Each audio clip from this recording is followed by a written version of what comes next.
Hey guys, welcome to Kitchen Table Meta. Just want to take a quick second before the video starts and do a little shout out to TCA Gaming. I'll tell you, a friend of mine drove about 5.5 hours up to Hildebrand, North Carolina, where the shop was located, and we couldn't have had a better time. The staff was friendly and knowledgeable, the play area is spacious and clean, and they had a wide range of products. They had Pokemon, Yu-Gi-Oh, Magic, Dragon Ball Super, and even the Final Fantasy card game, which is extremely hard to find locally, so it was really cool to see it there. We also found out TCA Gaming is one of the largest sellers of Pokemon singles on eBay, so if you play Pokemon, definitely check them out. I have all of TCA Gaming's information, including the eBay store in the description, so check them out after the video. And remember guys, it's really, really important that we support a local gaming store, because without them, we wouldn't have a place to play. So thanks a lot guys, and enjoy the video. Hey guys, how's it going? Welcome to round 1 of the TCA Gaming Shop Tournament. I'm playing Vegeta Hand Destruction on the left, and my opponent Andrew Taylor is playing Mono Yellow Ginyu Force on the right. And we're going to start the action off here pretty quick. Turn 1, I'll play out Energy Boosted Majin Buu. Now this is a fantastic 1-drop to play against Yellow, and the reason why is because I don't want to play my Broly out turn 1, because then he can pressure it if he has a Goldo in hand. So, because of that, it's always, great to play out an Energy Boosted Majin Buu turn 1 if you can, or if you have 2 Brolys in hand, it's okay to play out the first one, and that way it kind of protects the second one. Next up, Andrew's going to be playing Avenging Frieza. This is, the ideal turn 1 play for him, and it is a great card. Now, what Avenging Frieza allows him to do is look at the top 3 cards of his deck and take a Frieza's Army card that costs 2 or less and put it into his hand. Now, the great thing about this card is that it just naturally thins out your deck, which is great, and it also is a really good card early game because it lets him search out a threat, and it's really good late game as well because he can search out cards like Dodoria here and like a Goldo or anything that can kind of protect him late in the game. So it's a fantastic offensive card and a really good defensive card as well. All right, so turn 2. Now we're moving into our turn 2 turn here, which is going to be the objection turn ideally. And what we're trying to do here is we're trying to set ourselves up so we can make sure we can play our 5-drop Broly next turn and pressure him. And so what we want here is we really want more green energy in our hand. So that's why I use Vegeta's ability, is I'm trying to get another green energy in hand. Unfortunately, I couldn't find one. And honestly, I made a huge mistake here by not using Vegeta's ability turn 1. Now, anytime that you're playing this deck, you should almost always use Vegeta's ability turn 1. There's very few cases, unless maybe you're playing against a Gohan, it's justifiable not to do that. And so instead of being able to play another green energy out, I have to play out my blue energy here. And so that kind of shuts down the big play, which is our 5-drop Broly on turn 4 into our 6-drop Broly on turn 5, because that 6-drop Broly does require 4 green energy to play, and unfortunately now it's impossible for us to get that in time. So moving on to Andrew's turn here. Now this, like I said, the thing about this deck is it's very aggressive early on. There's a lot of different play lines he can take, so it's hard to play around everything. But Andrew's going to play out Frieza's Call here. Now this is an absolutely amazing card, and I've seen a lot of people talk about cutting this card from their aggressive Ginyu deck, and I think it's a mistake. And the reason why is because this is a great toolbox for the deck. It lets Andrew thin out his deck. It lets him search out the right threat for the right time. Here he's going to go get another Avenging Frieza, which lets him thin the deck even more. But he could also went and got a Goldo if needed. So if I would have played out my Broly here, he could have got a Goldo and tapped it and then pressured it with his Ginyu. He could also go get a Birder here, which is fantastic throughout the game as well. So this is just a absolutely fantastic card, and in my opinion, one of the best cards in the deck. And so it looks like he's resolving the Avenging Frieza thing here, and he gets Birder. So that's awesome. Like I said, we just talked about Birder. He's our boy. Here he is. Like I said, the good thing about Birder off of Frieza's Call as well is that the only downside to Frieza's Call here is that the battle card does come into play in rest mode, but Birder, at the end of your turn readies, so it just, it fixes that downside. So Birder is a absolutely great target with it, and he's just a good card to have in hand, which, Andrew is going to have now. So especially against the Vegeta decks, by the way, because once I awaken, I really want to pressure your rested cards and draw, so I don't have to attack you, and so it makes Birder even better because it's a threat that you can still pressure me with, but then I can't attack back. So Andrew's going to play out Sorbet, and Sorbet is an awesome card. The thing about Sorbet is he is a blocker, which is great against Vegeta in general. I mean, I guess in the more streamlined Vegeta decks, or I guess the more normal Vegeta decks, and he also has a really cool ability as well. So here in turn 4, we do have 2 green, 2 blue, which is what we need to be able to evolve a Broly, but unfortunately we don't have enough mana to play a Broly. and play out our evolve. So we're going to have to do some shenanigans here. Now what I'm trying to do here is I'm trying to find another Broly. I use Vegeta's ability again, and I'm trying to find that second Broly so I can protect it. So that way I have 2 Brolys out, so it makes it more unlikely that he can kill it. So here I get a promo Broly and a 5-drop Broly as my target. Now, if I would have had the 2 green open right now, the promo Broly would have been the ideal decision. It would have been the perfect decision because I could have used it, evolved on top of my Broly here, killed one of his cards, which isn't that important, but the main thing is it would have protected my Broly against his Goldo or anything that can kill, just a 1-drop. But like I said, unfortunately, our energy didn't line up, so we had to take the 5-drop Broly, which essentially is going to put us into a situation where we really have to protect him if anything goes wrong. And so that's why I didn't play anything else out. I just, want to ship the turn here with 3 energy and prepare to battle over this Broly here. So Andrew's moved into turn 3, and turn 3 for the Ginyu Force decks is very scary. They can play out so many a wide range of threats, and it's you never know what's going to happen. So if, since I have to protect the Broly here, it's like literally one of the worst turns to protect the Broly for me because this is one of the turns he can put the most pressure on. Now he's going to use this Ginyu Force ability and his Ginyu ability and get Jace off of it, which is my favorite Ginyu Force card. I love Jace. I think he is so cool, and he gets it for free. He just uses his ability and gets to play it.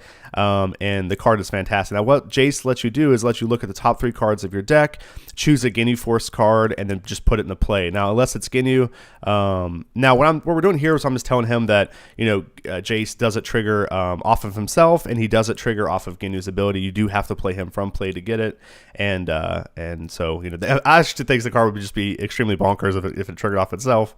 But unfortunately for Andrew, it doesn't work off of Ginyu's ability. And so like I said, here, Andrew has such a strong turn, and he's kind of going through his hand, trying to figure out the best play. And, no surprise here, he chooses to play out Ginyu Force Goldo. And what he does is whenever he comes into play, he's a blocker, and he also can choose a battle card that costs 1 or less, and then exhaust or put that card in the rest mode. And right here, I'm just kind of reminding him that it isn't a May. He does actually have to use the ability, which is, a good thing to note. I check it here just to make sure. I didn't want to tell him wrong, just in case for some reason he wouldn't want to rest one of my battle cards. I didn't want to tell him he had to, if he didn't have to. Okay, so here he's playing out Birder. When Birder, like I said, is just an insane threat in this matchup. The cool thing about him too is not only is he a threat, not only can he do a lot of damage early game. I'll get back to that in a second. So here he's attacking Ginyu into Vegeta 10,000 to 10,000. Now the really cool thing about this for me is that I want to take the damage. I want to get hit here so that way I can put another card in my hand and I can guarantee Awaken next turn. And so here I'm just going to take the damage. Actually, Andrew is using the Sorbet's ability here, and he's going to boost up to 15,000. And so, like I said, I'm just going to take the hit here. That way I have another card in hand, so I can, fight for this Broly if needed. And also, I can guarantee Awaken next turn. I think Andrew maybe should have not attacked Vegeta here and instead started pressuring my Broly. And then if he got it off the board, then started pressuring Vegeta. Okay, so here he's attacking into Broly, 10,000 to 5,000. Like I said, unfortunately, we're going to have to protect, Broly and use the counter here. Now, again, it stinks I'm using, a card or, as you'll see, so many cards to protect this Broly. But like I said, since I am Awakening next turn, I'm not as bummed about having to protect him here. So here he's attacking Birder 10,000 to 5,000. Now, once again, this is, a pretty terrible spot to be in. So I think what we're going to do here is, originally I was like, I'll just bump up to 10,000 and then play Sensu Bean.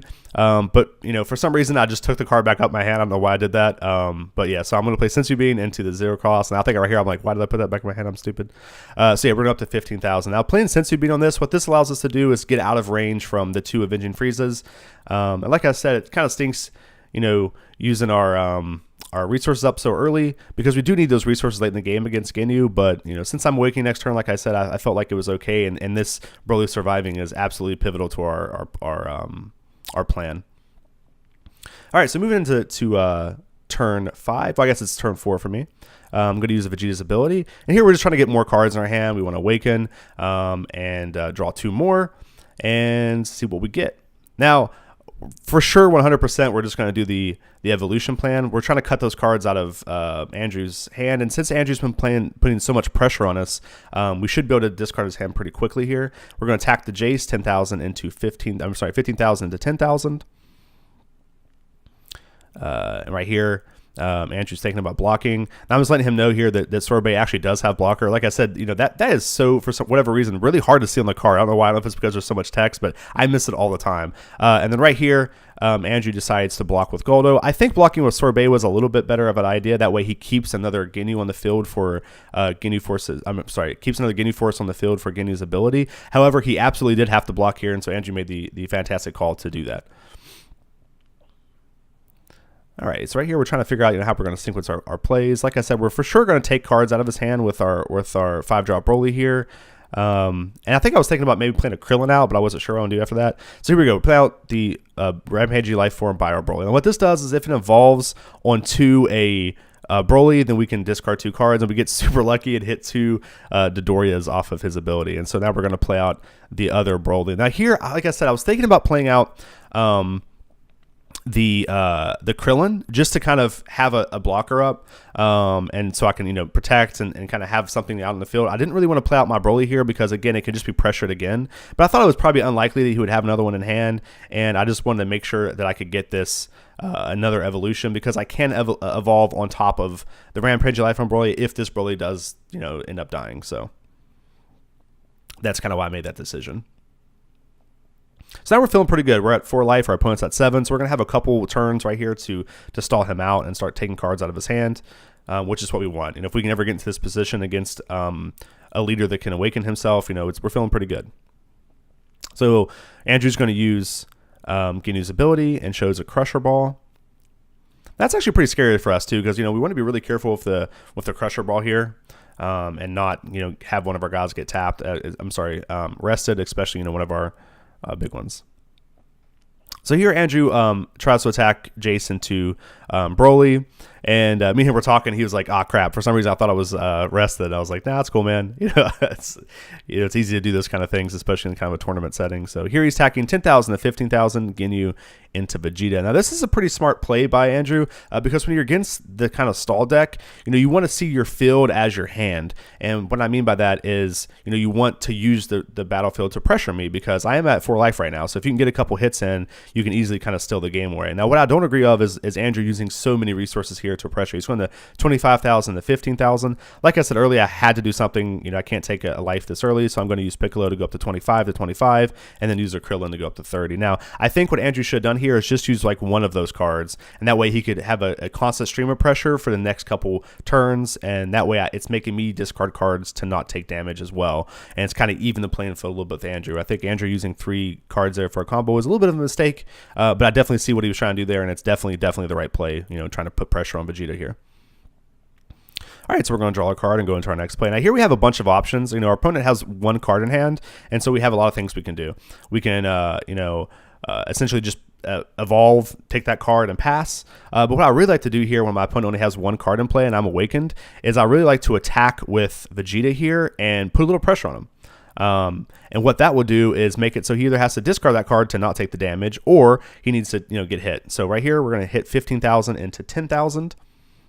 Our opponent's looking at his card, looking at Crusher Ball. Unfortunately, that doesn't help him in this situation. He says no counters. We're not going to do anything here. We're not going to boost this up or anything. This is playing, a tremendous amount. Oh, I actually forgot. I actually forget to play an energy here, which is absolutely just the stupidest play. And I think what happened is me and Andrew were talking, kind of discussing the matchup a little bit, and I saw Krillin in play. I just assumed that was by the Krillin I was going to play as energy this turn. But Andrew is a fantastic sportsmanship, and he, this lets me play my energy out. So thank you very much, Andrew, for letting me do that. You are the man. And so Vegeta takes... Ginyu takes the hit here, so he goes up with 2 cards in hand. And so now that he has 2 cards in hand, this gives us, we can get full value off of our evolve here. Now, if Andrew would have used a card in his hand to stop the Vegeta ability, I just would have attacked with one of the bioforms, and then, with double strike, and then use the, do the same line of play. All right, so here we go. We're passing back up to Andrew to go to his next turn. He's going to play out his energy here. Play out Apple as energy. I love this card, by the way. I love Apple. I think Apple is such a cool card. I actually think his name is Apple, but I call him Apple because that's his name. That's what I'm calling him. But it's a fantastic 2-drop, and it puts a lot of pressure on you. I mean, the 2-drop vanilla 15,000s are a lot better than I think a lot of people thought they would be early in the game. I remember I just kind of thought they were just, like fodder, but they're actually great cards. So here, Andrew is going to use Awaken Ginyu and draw 2 cards. So he's finally getting some more cards in hand. He's getting to a good spot. Like I said, this is the worst thing about playing against these leaders that can awaken themselves is, you can't stall them forever, and they're going to break through and start getting more cards in their hands. So the best thing you could do is just take as many cards as you can while you can. As you can see, if he couldn't awaken right here, I mean, he would have been in a terrible spot. So, the fact that he can definitely makes it a lot harder for us. And so here we're just kind of discussing the Ginyu's ability once he awakens. We're just letting him know that if he does use Ginyu's ability, he gets the double strike always, no matter what. But then if he has 2 Ginyu in play, he gets plus 5,000. But no matter what, he does get the double strike, which allows Ginyu to put tons of pressure on the game. I mean, the Ginyu Force leader is, I think, criminally underplayed. He's very undervalued. Okay, so here's a play that I don't agree with, and I actually told Andrew after the game, I was like, man, you gotta be really careful doing this. So he plays Frieza's Call. Now this is fine. It's a good play if he goes and gets Birder. But going to get Avenging Frieza, which would probably be a decent play against most other decks, against the stall deck is a terrible play. And the reason why is because it puts a card in rest mode for me to pressure. And what I mean by that is, if I don't want to attack you and don't put a card in your hand, like my next turn, if I want to draw a card and he has no targets in play, I have to attack his leader. And so what he can do is just take it and then get more cards in hand, which makes it a lot harder for me to discard his hand. But when he plays out threats like this that are, when he plays out battle cards like this that are rested, it gives me a free card essentially on his next turn. And so he's going to go get the second Apple here, which is awesome. I mean, that's, again, the big upside from Avenging Frieza is that, you can go get threats, you can go get, it's such a toolbox card. So, he gets Apple here, which is very scary for me, actually. I mean, I don't want to deal with another 15,000 attacker. I already have to deal with one that can draw him a card every turn. I don't want to deal with this little 2-drop guy that, for whatever reason is just absurd and it puts so much pressure on me, I feel like if Vegeta could just swat him away in a normal situation, but in this, it's very scary. So he's going to play out Apple into the field. No, actually, I thought he did play Apple. I guess he does. I mean, maybe he was just showing me. I think he was just showing me what card he got, making sure I was aware. And then his hand's actually pretty scary here. He has a couple blockers which can really stall for a turn. So he's gonna play out Sorbet. Again, Sorbet is a fantastic card. It's another blocker. It's something I don't want to see right now. And he plays out Apple. I thought he did. I was gonna say I thought he played out Apple, and he plays out Goldo. So this is awesome. He's playing out tons of threats. He has multiple Ginyu Force threats in play, which makes it very hard for me to decide what I'm gonna do. And then he taps down Boo. I will say one thing I do very poorly in this game is I don't use Boo as a combo piece very often. You want to be doing that because he's essentially free. So here he's attacking 15,000 to 15,000 with Apple, and I'm just going to counter with full power energy and kill his Goldo. Now what full power energy lets us do is after we counter, we can choose a 1-costed card, battle card, and KO it. So we're going to choose the Goldo. The reason why we're choosing the Goldo there is because we want to try to limit the amount of Ginyu Force he has in play. Okay, and so here I'm not sure. I think Andrew's kind of trying to figure out his plays he wants to make here. What he wants to do going into the next turn. And like I said, he's been playing the matchup very well. And so I think right now we're just kind of talking about how much pressure these Byler Brothers are putting on him, and he's not really sure what to do to deal with it. So he's gonna attack 10,000 into the Boo, which is the optimal play. This is awesome. I was so happy to see him make this play because we were talking earlier about how strong Birder was, and yeah, I mean he essentially just gets to kill this card for free. And again, I can't pressure it with Vegeta on his turn because it does rest. It does unrest after that. Okay, and so we're going to go into my next turn. Now, our opponent doesn't have any cards in hand here. Actually, I think he had 1 card in hand. And so, we're in a good spot. We're fine here. Our strategy is working. The main thing I want to do this turn, if possible, is make sure I'm drawing cards and try to limit the amount of Ginyu Force cards in play if I can. And so, we'll see what we can do here. Now, I do make a really bad play mistake here because, like I said, what I'll do here is I attack Vegeta 15,000 into 5,000 into the Avenging Frieza. Oh, actually, our opponent has no cards in hand. So the reason why this is such a bad play is because I could just killed the apple, but for some reason I had that play in my head. The last turn I was like, I can kill this, I can attack this, I can draw a card, and it'll just be the best play, and it just wasn't. Okay, anyway, so he's attacked 20,000 and 15,000 here. The reason why I'm doing this is because, again, he has no cards in hand, and so when I hit him with this and he draws those cards, I can just immediately discard them with the cards in my hand. So I'm trying to put pressure. So here we go, 20,000 to 15,000. Now, what happens here is I think Andrew makes a little bit of a mistake here, and he thinks that these are single strike. I don't think he realizes they're double strike, and so unfortunately, he doesn't go for the block here. He just lets it hit him. He takes the one card here. Like I said, and I'd make an even worse mistake here by not. I feel like I didn't tell him that it was double strike. I feel like I didn't announce the double strike clear enough, and so that was the reason for the confusion. So I think it's 100% my fault. Also, I didn't notice that he just drew one card here until I go to discard his hand, and so because of that, I didn't tell him soon enough. I should have, really been paying attention to him taking cards, and so I saw him just draw one, be like, "Hey, dude, sorry, it's double strike. Did you still want to just take the damage?" And I think that would have been a lot better for both of us. But I really messed up here. I really feel like I kind of messed up here and should have told him. So here I am. Here I realized what happened. I'm letting him know that it was double strike. Again, I feel terrible about this. I really feel like there was a better way I could have communicated the double strike and made this, more obvious for Andrew. And so here he's asking me if the Broly can evolve on top of another Broly, and I'm telling him, yeah, absolutely. Because the Broly has tagline in the box, then he's able to evolve, and it's a really good question because that is kind of a tricky thing. It doesn't seem like that should be working, right? Like I'm going to evolve into the exact same thing. So, but it does work, and I use that line of play quite often. Okay, so we're going to Andrew's turn here. Now, he only has one card in hand, which makes, like I said, this is the big, I'm sorry, he has two cards in hand. This is the big thing about this deck, though. Like, with the stall plan and the discard plan, a lot of times what happens here is you don't get to, you have to choose between either keeping a card in your hand, the one card you have, or playing it as energy when it comes to your turn. So that's a fantastic, position to put your opponent into. So here we're going, he's attacking Ginyu, 30,000 into 15,000. And like I said, this is, a lot of pressure by Andrew, and it's a great play by him. Now this does have double strike because he did use the ability, and so I take 2 cards and go to 2 life.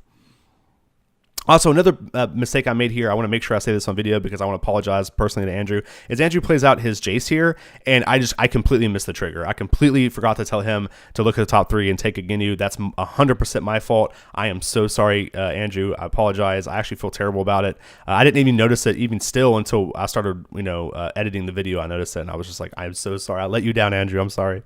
So he's attacking Apple here, 15,000 to 15,000. Again, this is a great play because it's going to make me have to use cards and not die to it here, not take another life. So I'm going to counter here and kill the 1-drop.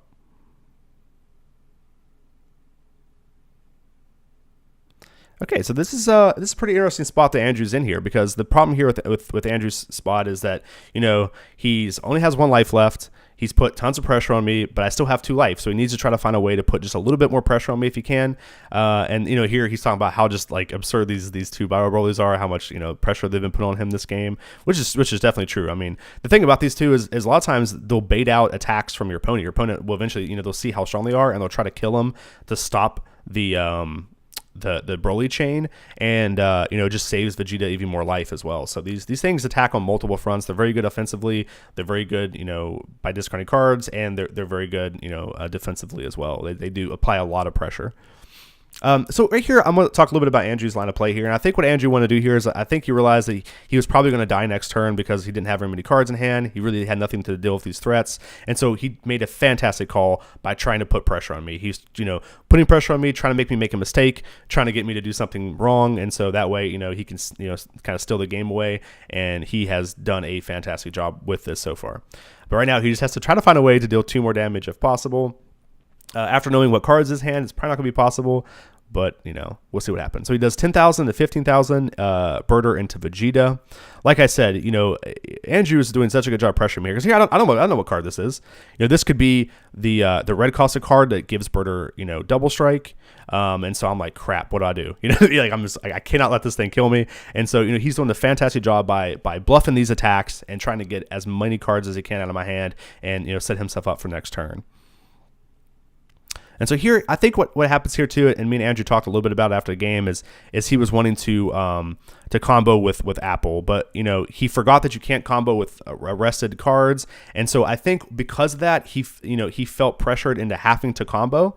And so, you know, I think what he ends up doing here is he ends up comboing with his Jace, which, you know, I think was not the right play, because of that, he's wide open to an attack next turn. And so, but he does buff birder up here 15,000 to 15,000, and I'll just use a 5,000 combo card to go up to 20,000 to stop the attack.